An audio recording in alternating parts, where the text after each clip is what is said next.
Shalom Bapak Ibu, Saudara-saudara kekasih dalam nama Tuhan kita, Tuhan Yesus Kristus. Dan selamat bertemu kembali di YouTube saya, Pendeta Rudolf H. Pasaribu Channel. Dengan dan lewat channel ini saya komit untuk senantiasa menyebarkan pengajaran firman Tuhan. Karena saya percaya berlandaskan Yesaya pasal 55 ayat 11 bahwa firman Tuhan yang saya dan Bapak, Ibu, Saudara-saudara semuanya juga ikut sebar lewat apapun termasuk lewat video ini tidak akan kembali dengan sia-sia, tetapi akan bekerja sendiri lewat kuasa dan berkat urapan Roh Kudus. Mari Bapak Ibu, Saudara-saudara semuanya, saya ajak membantu saya untuk menyebarkan pengajaran firman Tuhan khotbah di pertanggungan minggu ke-24 sesudah Trinitatis 19 November 2023. Terambil dari kitab Yakobus pasal 1 ayat 22 sampai 25. Bacaan dari kitab Ulangan pasal 8 ayat 7 sampai 18. Diikat oleh topik atau tema Jangan Melupakan Tuhan. Dalam bahasa Batak Toba dituliskan Unang lupa roham di Jehovah. Saya baca untuk kita. Simaklah pembacaan firman Tuhan berikut ini. Judul perikop Yakobus pasal 1 ayat 19 sampai 27 adalah pendengar atau pelaku firman. Khotbah kita dari ayat 22 sampai 25. Tetapi hendaklah kamu menjadi pelaku firman dan bukan hanya pendengar saja. Sebab jika tidak demikian, kamu menipu diri sendiri. Sebab jika seorang hanya mendengar firman saja dan tidak melakukannya, ia adalah seumpama seorang yang sedang mengamat-amati mukanya yang sebenarnya di depan cermin. Baru saja ia memandang dirinya, ia sudah pergi atau ia segera lupa bagaimana rupanya. Tetapi barang siapa meneliti hukum yang sempurna, yaitu hukum yang memerdekakan orang, dan ia bertekun di dalamnya, jadi bukan hanya mendengar untuk melupakannya, tetapi sungguh-sungguh melakukannya, ia akan berbahagia oleh perbuatannya. Bapak, Ibu, dan Saudara-saudara, demikianlah nats khotbah kita di pertanggungan minggu ke-24 sesudah Trinitatis 19 November 2023. Dihubungkan dengan topik atau tema Jangan Melupakan Tuhan. Unang lupa roham di Jehovah. Saudara, surat Yakobus ini ditujukan kepada ke-12 suku yang berada di berbagai-bagai desa kecil dan kota di perantauan yang sering disebut dengan diaspora. Bagaimana kehidupan mereka? Dalam kehidupan sehari-hari, di antara mereka itu banyak yang sudah menikmati kehidupan ini dengan memiliki berbagai-bagai kekayaan material, memiliki tanah yang luas juga, punya emas, perak, harta yang banyak, sebagaimana itu disebutkan dalam pasal 1 ayat 10. Demikian juga dengan panjang lebar ditulis pada pasal 5 ayat 1 sampai 10. Pada pasal 4 ayat 13 sampai 14, Yakobus mengatakan bahwa orang-orang Kristen di perantauan atau di diaspora itu banyak yang sudah jadi sombong, hanya memikirkan uang, duit, keuntungan dari bisnis, dari dagang atau dari usaha-usaha mereka. Sepertinya mereka sudah dapat memastikan bahwa segala sesuatu yang mereka usahakan itu pasti akan membawa untung. Mereka tidak sadar apa yang bisa terjadi di hari esok, bahwa hidup itu sama seperti uap yang sebentar saja kelihatan, lalu lenyap, kata Yakobus. Pada pasal 5 ayat 5 ditulis oleh Yakobus, dalam kemewahan kamu telah hidup dan berfoya-foya di bumi. Kamu telah memuaskan hatimu.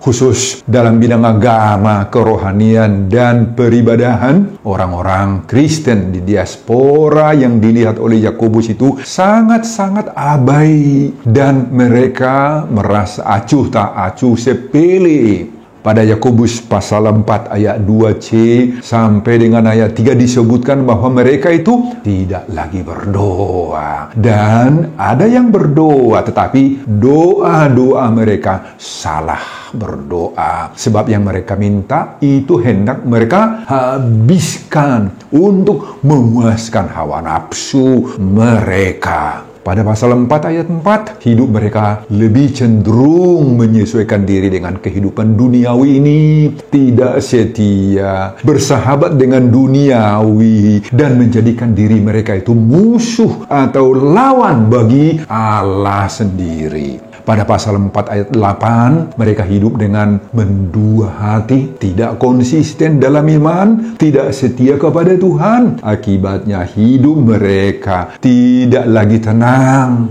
tidak ada damai sejahtera, sebagaimana kita temukan pada pasal 1 ayat 8. Dalam hubungan dengan sesama, bagaimana mereka? Mereka berlaku kasar, bejat, tidak hidup dalam kasih persaudaraan. Pada Yakobus pasal 4 ayat 2, mereka membunuh, hidup dalam iri hati, suka bertengkar dan berkelahi. Pada Yakobus 5 ayat 4, mereka sangat kejam terhadap para pekerja, terhadap buruh-buruh tani mereka, tidak peduli kesejahteraan para pekerja. Mereka menghisap darah, upah atau gaji mereka tahan-tahan. Wah, saudara, Yakobus melihat bahwa hidup jemaat Kristen di diaspora ini sudah sangat kehilangan iman mereka. Hidup sehari-hari mereka sangat-sangat bertentangan dengan kehendak serta tuntutan Allah sendiri. Itu sebabnya dalam suratnya ini, Bapak Ibu, Yakobus sangat banyak menyebut dan sangat mendorong agar iman itu harus nyata, harus nampak, harus terwujud itu dalam perbuatan sehari-hari, dalam acting kita, dalam perilaku hidup sehari-hari kita. Oh, jangan hanya sekedar teori saja iman itu, kata Yakobus. Hampir dalam setiap pasal Yakobus mengkampanyekan perlunya perbuatan itu sebagai bukti nyata, sebagai buah nyata daripada iman kita. Makanya, Bapak Ibu, semua kita tahu bahwa Yakobus itu terkenal sekali dengan sebutan Rasul Perbuatan. Pada pasal 2 ayat 14-20, Yakobus sangat getol sekali menyuarakan agar orang-orang Kristen di perantauan atau diaspora itu jangan hanya mencari duit, mencari uang, hidup sehari-hari dan melupakan Allah sendiri, menyepelekan kerohanian. Oh, jangan. Pada ayat 14, apa gunanya orang berkata bahwa dia punya iman, kata Yakobus. Dia punya kepercayaan, padahal tidak punya perbuatan. Pada ayat 17, jika iman tidak disertai perbuatan, maka seperti mati. Gambarannya ayat 20, kosong. Pada ayat 18, iman itu harus berjalan bersama-sama dengan perbuatan. Dan ayat 19, jika iman tidak disertai perbuatan, itu sama dengan setan, sama dengan iblis. Bapak, Ibu, dan saudara-saudara, khusus dalam nats khotbah kita di Partangiangan tanggal 19 November 2023. Dari pasal 1 ayat 22 sampai 25. Yakobus mengkonsentrasikan nasihatnya dulu agar orang-orang Kristen di diaspora, di perantauan itu menjadi pelaku firman. Dan agar bisa menjadi pelaku firman itu tidak terlepas dari ayat-ayat sebelumnya, terutama ayat 19 sampai 21-nya. yaitu agar didahului oleh banyak mendengar dulu atau lambat berbicara. Saudara, jika kita sudah menjadi pelaku firman, maka kita sudah menggenapi seruan topik Minggu 24 sesudah Trinitatis 19 November 2023. Jangan melupakan Tuhan. Unang lupa roham di Jehovah. Nah, Bapak, Ibu, dan saudara-saudara, itulah isi keseluruhan khotbah kita di ibadah pertangyangan Minggu ke-24 sesudah Trinitatis 19 November 2023. Dihubungkan dengan topik atau tema Minggu, jangan melupakan Tuhan. Unang lupa roham di Jehovah. Apa? Pengajaran Tuhan bagi kita saat ini dalam atau menurut khotbah ini. Pengajaran pertama, jadilah pendengar firman yang setia. Itu dulu yang pertama, pendengar firman. Saudara, pada ayat-ayat sebelum nats khotbah kita ini, yakni ayat 19-21, Yakobus mengingatkan jemaat di perantauan atau di diaspora itu, bagaimana sikap hati yang baik terhadap firman Allah, yakni harus melakukan 3 hal. Pertama, ayat 19, setiap orang hendaklah cepat untuk mendengar, tetapi lambat untuk berkata-kata, dan juga lambat untuk marah. Nah, itu yang pertama. Ungkapan lambat untuk berkata-kata artinya di situ apa? Jangan terlalu banyak ngomong lah. Dalam bahasa Batak Toba, unang paramsu makatai, unang pajerjerhu makatai. Itu dalam bahasa Batak Toba. Orang yang banyak bicara, banyak ngomong, naramus makatai, napajerjerhu makatai, itu akan berpotensi mudah jatuh pada slip of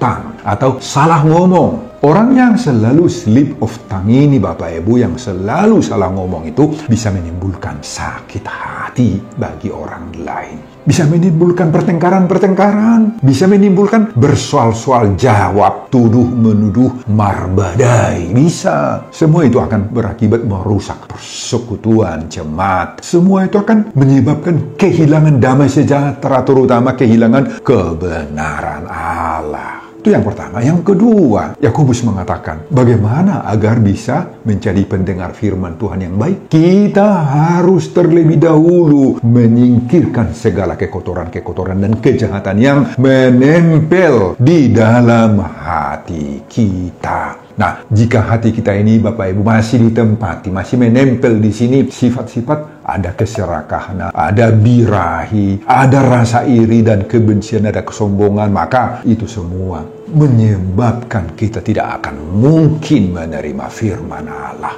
Tidak akan mendengar firman Allah. Kalau hati kita seperti itu, Bapak Ibu, hati kita pasti akan menolak firman di saat sedang mendengar khotbah. Di tempat duduk kita, pada saat mendengar khotbah itu, kita akan terus menggerutu, bersungut-sungut, bahkan menyebut khotbah dan si pengkhotbah itu konyol. Jadi, lepaskan terlebih dahulu, Bapak Ibu, segala kekotoran-kekotoran, kejahatan-kejahatan hati kita, kesombongan hati kita, supaya kita tidak akan menggerutu ketika kita mendengar firman Tuhan. Hanya dengan demikian, maka barulah firman Allah itu mulai bisa bekerja di dalam hati kita ini. Kalau tidak, nggak bisa.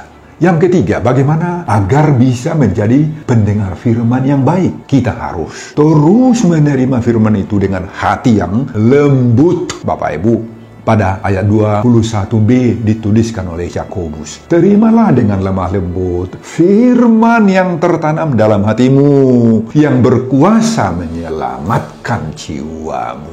Dengan hati yang lembut ini, Bapak Ibu, kita dapat diajar, kita dapat dibentuk, dikelola, diisi sepenuhnya oleh kehendak Tuhan itu. Orang yang berhati lembut itu akan mengizinkan Tuhan memimpin dan bekerja di dalam dirinya. Dalam bahasa Greka itu disebut prautes, yakni marah kalau waktunya marah. Marah kalau ada alasan-alasan yang tepat untuk marah. Inilah orang yang berhati lembut itu, yang prautes itu. Saudara, dengan ketiga-tiga nasihat itu, kita bisa menjadi pendengar firman yang baik. Apa tadi ketiga-tiga syarat supaya bisa menjadi pendengar firman yang baik? Cepat untuk mendengar, lambat untuk berkata-kata. Kedua, singkirkan segala kekotoran-kekotoran dan kejahatan yang menempel pada hati kita. Ketiga, berhati lembut, prautes. Dan dengan demikian maka kita bisa menerima firman Allah dan menghidupinya. Itu pengajaran pertama. Pengajaran kedua, jadilah pelaku firman yang benar.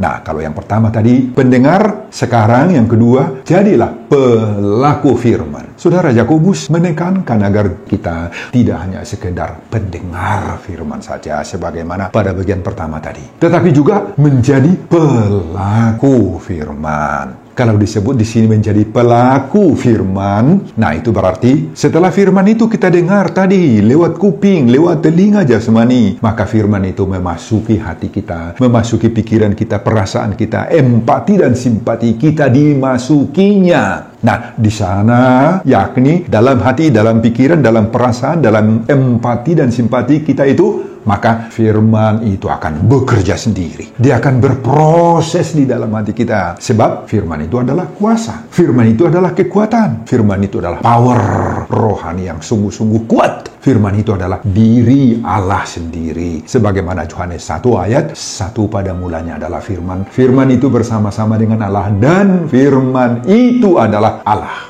Dan kemudian firman itu juga adalah Yesus Kristus. Sebagaimana pada Yohanes 1 ayat 14. Dan firman itu telah menjadi manusia, yaitu Yesus. Jadi Bapak Ibu dan Saudara-saudara, firman yang didengar dengan baik itu akan bekerja sendiri dalam diri orang percaya, orang yang mendengarkannya. Dan seterusnya, firman itu sendiri akan diwujudkan dalam perbuatan, dalam sikap, atau dalam perilaku sehari-hari. Jadi Bapak Ibu dan Saudara-saudara, menjadi pelaku firman itu tidak mudah. Tidak mudah. Tidak datang sendirinya. Tidak hanya membutuhkan kerajinan beribadah setiap hari Minggu, bukan. Tidak hanya sekedar menghafal ayat-ayat Alkitab, tidak. Atau belajar ilmu teologi yang tinggi-tinggi, yang dalam sekali. Meskipun semuanya itu sangat penting. Agar bisa menjadi pelaku firman, maka firman itu sendirilah yang harus terlebih dahulu kita hidupi. Firman yang sudah kita hidupi itu Bapak Ibu akan menghidupkan hidup kita. Firman Tuhan itu sendiri akan mendorong, menggerakkan, mengaktifkan semua perilaku-perilaku kita agar bekerja seturut dengan firman, seturut dengan kehendak Tuhan yang adalah firman itu. Nah, dengan demikian Bapak Ibu, kita akan bisa menjadi pelaku firman.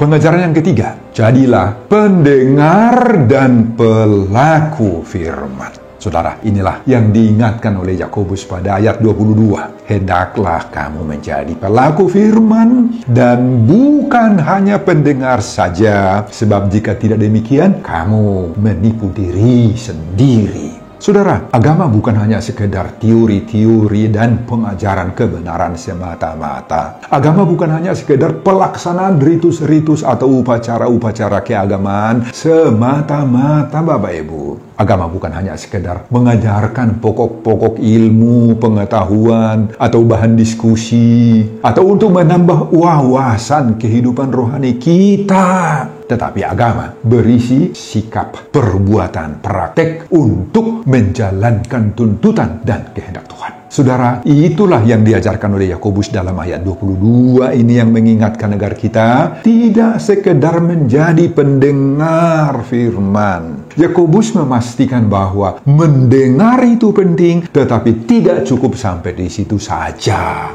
Rasul Yakobus tidak menyangkal arti dari mendengar firman. Itu sangat penting. Tetapi jangan stop. Jangan berhenti sampai di titik mendengarkan firman saja. Itu barulah langkah pertama. Tetapi memang sangat utama untuk seterusnya akan membimbing kita tiba pada tingkat menjadi pelaku firman. Inilah Bapak Ibu dan Saudara-saudara yang sangat banyak dilupakan orang-orang Kristen mula-mula si penerima surat Yakobus ini. Mereka hanya sebagai pendengar pendengar firman saja, tidak sampai pada pelaku firman. Sudah banyak tadi kita kutip dari firman Tuhan dari Yakobus sendiri, bagaimana orang-orang Kristen di zaman gereja mula-mula itu abai sekali dalam perbuatan mereka, bahkan menantang firman Tuhan itu sendiri. Bagi Yakobus, jemaat yang hanya sebagai pendengar firman Tuhan saja tetapi tidak sampai pada pelaku firman akan sia-sia saja, tidak ada artinya. Jadi kedua-duanya Bapak Ibu, kedua-duanya mendengar dan melakukan firman itu adalah satu ikat, satu paket. Tidak bisa dipisah satu dengan yang lain. Nggak bisa. Itu sebabnya Rasul Paulus dalam Roma pasal 10 ayat 17 mengatakan, ini Paulus, jadi iman timbul dari pendengaran dan pendengaran oleh firman Kristus. Dalam bahasa Batak Toba dituliskan, asa sian tumangi hodo roha porsiaon, ia pandangi hononi sian hata ni Kristus do. Jadi mari kita buka pintu telinga jasmani dan rohani kita untuk menerima, untuk mendengar, dan untuk menghayati firman itu Bapak Ibu. Dengan melakukan keduanya maka kita sudah berbuat seperti seruan topik minggu ke-24 sesudah Trinitatis, jangan melupakan Tuhan. Unang lupa roham di Jehovah. Amin Bapak Ibu. Pengajaran keempat, selalulah bercermin pada firman untuk menjaga kekudusan hidup. Saudara, kita sering bercermin atau berkaca toh. Dengan berkaca, maka kita bisa melihat apakah penampakan kita sudah begitu rapi, cantik, tidak ada lagi bercak-bercak hitam di wajah kita, apa rambut kita sudah tersisir dengan baik, dengan rapi. Itu dengan bercermin. Dengan berkaca atau bercermin itu, kita bisa melihat setiap saat ada nggak kejorokan, keburukan di dalam wajah kita. Yang apabila dilihat oleh orang lain, pasti membuat kita dipermalukan oleh orang itu. Nah, itulah gunanya berkaca, bercermin itu. Dia akan menjaga penampakan kita sehingga kita tetap percaya diri. Saudara, demikianlah Rasul Yakobus memberitahu kita sekarang bahwa firman itu mempunyai fungsi seperti cermin yang dapat dipakai untuk membantu kita menjaga kebersihan diri kita, kekudusan diri kita, keanggunan hidup rohaniah kita, dan keanggunan batiniah kita.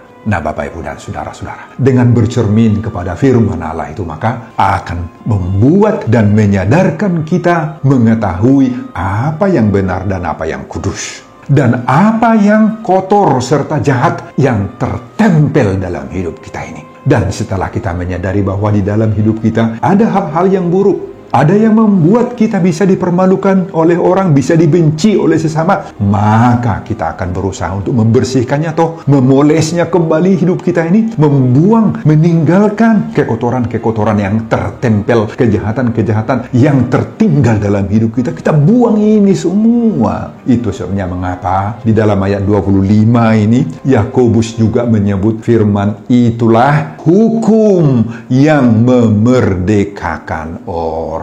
Karena firman Allah dapat memerdekakan seseorang dari belenggu dosa dan menjadi orang yang benar. Dengan berusaha selalu bercermin kepada hukum-hukum yang ada di dalam firman Allah itu Bapak Ibu, maka sekecil apapun kekurangan, kesalahan kita selalu akan terdeteksi oleh firman itu. Dan kita akan selalu diperbaharui setiap saat. Amin Bapak Ibu. Saudara, firman Tuhan lewat khotbah ini sekarang menyadarkan kita agar jangan pernah melupakan Tuhan. Unang lupa roham di Jehovah, sebagaimana topik minggu ke-24 sesudah Trinitatis 19 November 2023. Sebelum saya mengakhiri khotbah ini kembali, saya mengajak Bapak Ibu dan Saudara-saudara untuk membantu saya menyebarkan firman Tuhan khotbah di pertangyangan minggu ke-24 sesudah Trinitatis 19 November 2023. Terambil dari kitab Yakobus pasal 1 ayat 22 sampai 25. Agar semakin banyak orang yang mau mengikuti seruan topik minggu, jangan melupakan Tuhan. Unang lupa roham di Jehovah, termotivasi lewat khotbah ini. Simak juga video-video khotbah saya yang lain agar Bapak, Ibu, dan saudara-saudara memiliki sentuhan dan pemahaman rohani yang semakin diperkaya. Buka di YouTube saya, Pendeta Rudolf H. Pasaribu Channel. Selamat mengikuti ibadah pertangyangan minggu ke-24